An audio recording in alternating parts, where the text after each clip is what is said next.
Hi guys, welcome back to my channel. I really hope you're all well. I'm really sorry the lighting is going to be super overexposed down this end. I can't really do anything about it. It's just so sunny and this is the only room I can film in. So I'm trying to make the best of a bad situation. So I'm really sorry that it is just like bright. I thought I'd come at you today with my June TBR. It is an ambitious TBR to say the least, but I feel like after the success of May as a reading month, I figured that maybe I can pull it out the bag and we can do a super successful June. So let's see. So I feel like I've mentioned potentially in passing a couple of times that I'm getting a little bit like jaded with YA now. I don't know if it's just because I'm getting old or if I've just read too much of it, but I feel like I've kind of burnt out where YA fantasy is concerned. So I'm trying to clear my last backlog of YA books before I move on to the newer adult fiction books that I have purchased over the past month or so. So this is basically a TBR encompassing all of the physical YA books that I still have left to read. I do have a few on my Kindle as well, but I'm not going to be talking about any Kindle books this month, just because if I get onto them, that'll be an added bonus. But this is like my TBR that I'm desperately trying to get through. The first book on my TBR I actually spoke about last month, so I'm not even going to talk about it in any great detail, but I didn't get round to reading it in May and I would like to read it in June. It is The Good Girl's Guide to Being a Dick by Alexandra Reinworth. It is a self-help book about being a dick and how to just be more assertive if you're a woman. So definitely something I'm going to read. It's only like 180 pages, so it's gonna be a quick read. I just need to actually knuckle down and try it. It's also very floppy. We love a floppy book. Next up we have A Muse of Nightmares by Laini Taylor. So this is obviously the follow-up to Strange the Dreamer, which I read in 2019, I think, at the beginning of 2019. And Strange the Dreamer I actually enjoyed more than I thought I was going to, and it is about a guy called Laszlo Strange who is obsessed with the lost city of Weep, and he basically gets the chance to journey to Weep to see the city that he has been researching and has been obsessed about for so many years. And there's a lot of stuff that happens when he's there, and this is obviously the follow-up. It's been a while since I've read Strange the Dreamer, to be honest, and I can't actually remember a lot of the happenings. I remember there being an explosion, I remember the moths, but I can't remember why there were moths. I would go back and reread it, but to be honest, I can't be bothered. I think I'm just gonna read Muse of Nightmares and then I'm done with it. I didn't dislike Strange the Dreamer. I did actually enjoy it a lot more than I thought I was going to, so hopefully this will be the same kind of experience for me. The problem with this TBR is that a lot of these books are quite thick, and I don't know if I'm gonna be able to get through them all in 1 month, but then if I don't get through them in June, my TBR for July is going to be pretty much the same, and nobody wants that. So next up we have The Dark Vault by V.E. Schwab. So this is kind of an omnibus edition. It includes The Archived and The Unbound, which are the two novels within the Dark Vault duology, I guess. I know very little about this, so I'm just going to read the back for you, which I know is cheating, but whatever. So each body has a story to tell, a life seen in pictures only librarians can read. The dead are called histories, and the vast realm in which they rest is the archive. Mackenzie Bishop's grandfather first brought her here 4 years ago when she was 12 years old, frightened but determined to prove herself. Now her grandfather is dead, and Mac has grown into what he once was, a ruthless keeper tasked with stopping often violent histories from waking up and getting out. Because of her job, she lies to the people she loves and knows fear for what it is, a useful tool for staying alive. This sounds brilliant. Why have I not read this sooner? Who knows? I hope it's actually as good as I think it's going to be. Next up we have The Last Namsara by Kristen Cicerelli. So this follows the story of a girl called Asha who, when she was young, she committed an atrocity that we don't know about, and it's basically fractured the kingdom, and she is kind of reviled. She's thought of as awful, this terrible, terrible person, and she is a dragon slayer. And to reunite her father's kind of fractured kingdom, she must marry, and in exchange for, she must marry, but she doesn't like the guy she's marrying. The guy is cruel and awful, so her father gives her a way out. She either marries the guy or she brings him the head of the most fearful dragon in the realm. So it sounds quite good. I actually have heard really good things about this. I don't know why I haven't gotten to it sooner, but I feel like that's going to be the same for a lot of these books.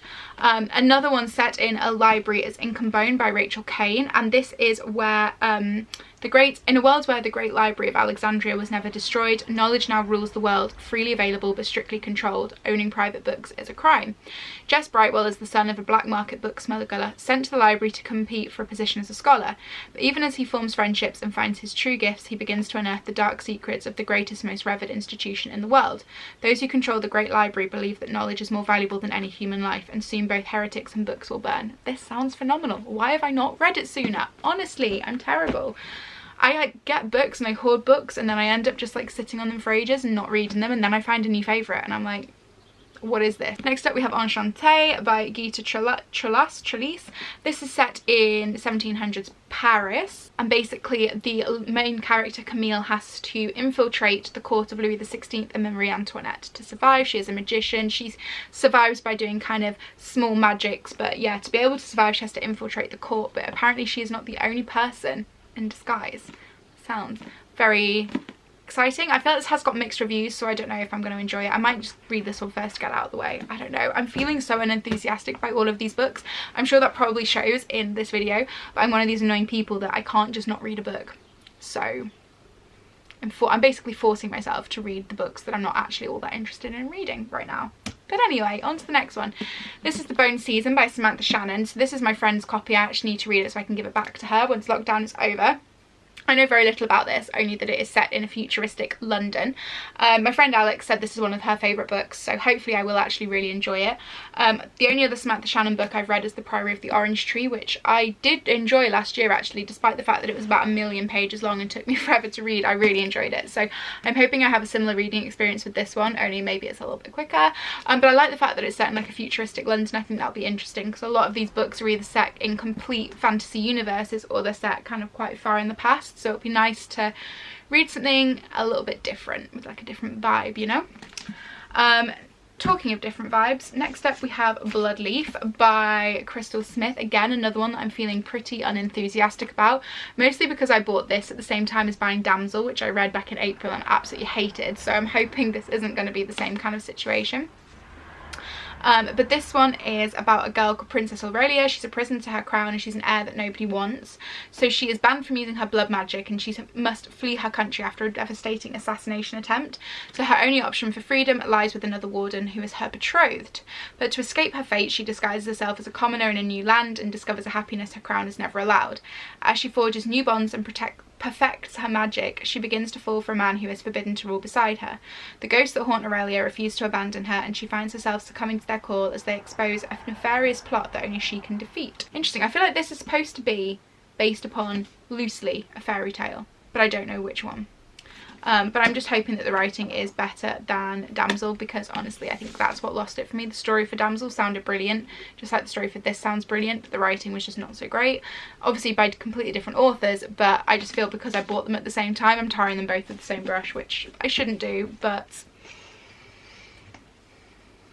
what I'm doing. And last up we have The Gilded Wolves by Roshani Chokshi. I've actually heard good things about this recently. I had heard mixed reviews at first, but then yeah, quite a few booktubers that I've watched have read this recently and said they actually really enjoyed it. So this is compared quite often to Six of Crows, which I do like, mostly I think because it is a heist novel and it obviously just involves a group of people stealing something. This is set in I think 1800s Paris.